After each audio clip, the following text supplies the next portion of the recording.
everybody. We got some big news today.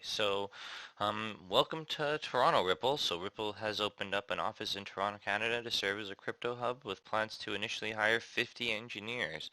Maybe your boy applies to this one. For those of you who don't know, I'm in Toronto.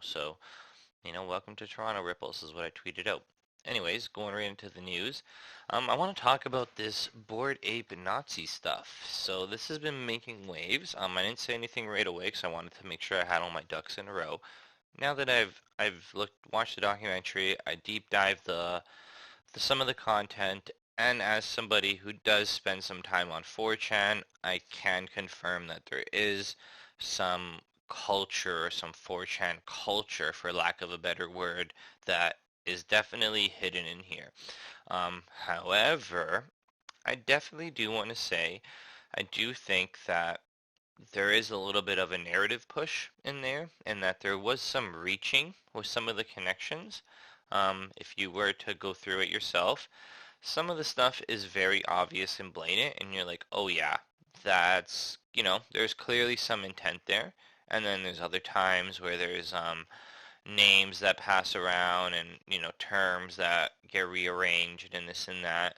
But there also is a term for starting to see patterns once you start looking into things. And as somebody who's gone down a conspiracy rabbit hole many a time, it's something you do got to be aware of, right? And the other thing I didn't like in here is he makes a comment in the beginning about the Zelda games and the Yugo character itself, calling A Link Between Worlds a fringe Zelda title, and commenting on the 3DS, like, why would they pick a game for the 3DS? The 3DS is the #1 selling console in all of human history. More people have had a 3DS than have ever had a Nintendo or an emulator or any of that stuff. So statistically, there's a way better chance somebody has played A Link Between Worlds before they've played one of the N64 games. Now they have remade those games onto the DS, just showing you how successful the DS was. So, I think we all do it. We add a little bit of bias in. We add a little bit of our own our own reaching, our own connecting of the dots. Everyone's trying to push a narrative, whether your narrative is a good one or a bad one. Everyone's trying to do it.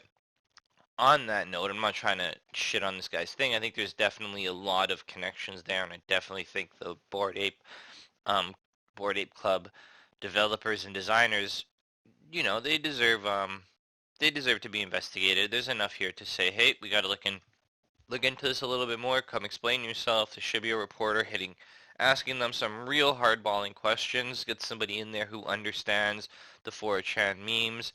Throw some 4chan memes up and see how they react, right? If they start laughing and stuff, you got them. The other thing too is the dude still has a Bored Ape Yacht Club as an NFT. Now I know it's not the Bored Ape Yacht Club, it's a copy of the Bored Ape Yacht Club, and his whole thing is, look, they don't actually own any IP. I can have this too and nobody can sue me or do anything about it. There is no real copyright. NFTs are a joke.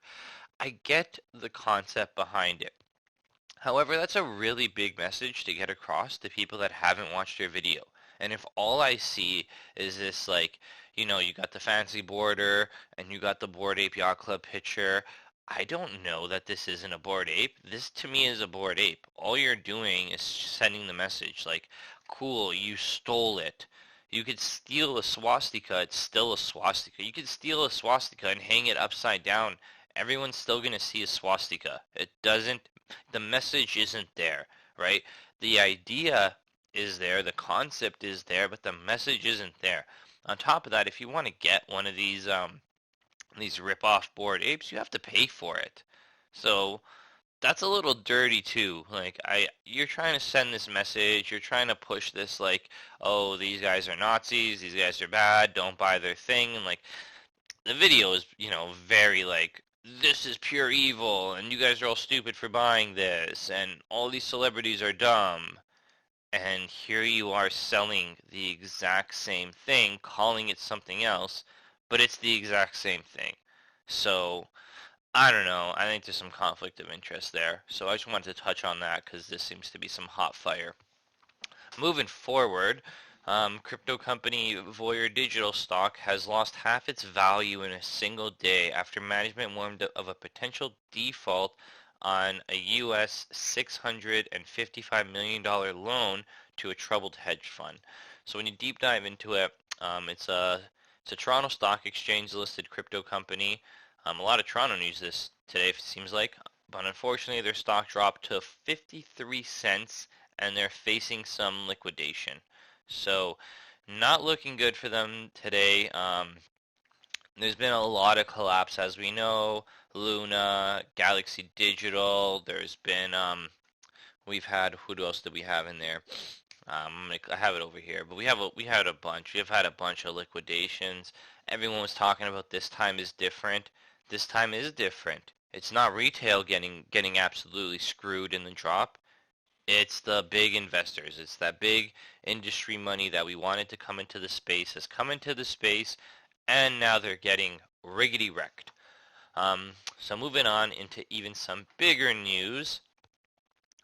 Zago, if I'm saying that right, has launched an XGB-enabled end-to-end British pound. So what this means is utilizing the XRP ledger, Zago, if I'm saying that right, has a stablecoin for the British pound on the XRP ledger. This is up and live now, it sounds like. If you want to book a demo, you can book a demo. They're specifically, I believe, targeting Africa, payments in and out of South Africa, specifically. There's a lot of remnants that gets done there with the British pound. A lot of people, for example, a lot of people in Mexico go to America to work. There's a lot of people in South America that go to the UK to work. They send money back home. They need that bridge, right? This is a solution that Ripple is solving, and now people are realizing that, hey, Ripple's tech, the Ripple net, not the XRP ledger, the Ripple net is working. They are solving this problem. I'm also going to utilize the XRP ledger to continue to solve these problems as well. So that's what I have for you guys this morning. We got some pretty big news. I wanted to talk about this really. It's a good rabbit hole if you haven't been down it. It's definitely a good rabbit hole. I definitely think there's something there. I just also think, at the end of the day, we all push our own narratives. We all, he's trying to make content. Part of the content is you got to make it good to consume. Part of that is you got to spice it up a little bit, like that's just the game. I don't hate it. I do hate this. I do hate this selling of your own Bored Ape Yacht Club with your own art, and a swastika is a swastika. At the end of the day, man, even if you stole it, even if you draw a dick on it, swastika is a swastika. You're not helping nobody by keeping your profile picture that. If you're serious about the message, change it up, my dude. And that's it. Got a lot of news out of Canada. If you're looking for a job, Ripple is hiring. Ripple's hiring a lot of jobs in Toronto now that they made their office here. So if that's something you're interested in, put your application in. Brad was live yesterday. Or not Brad, sorry. Ripple was live yesterday, and Brad is going to be talking today about regulations and stuff. So that'll be interesting. Keep an eye out for that. And that's pretty much it, everybody. Have a great day.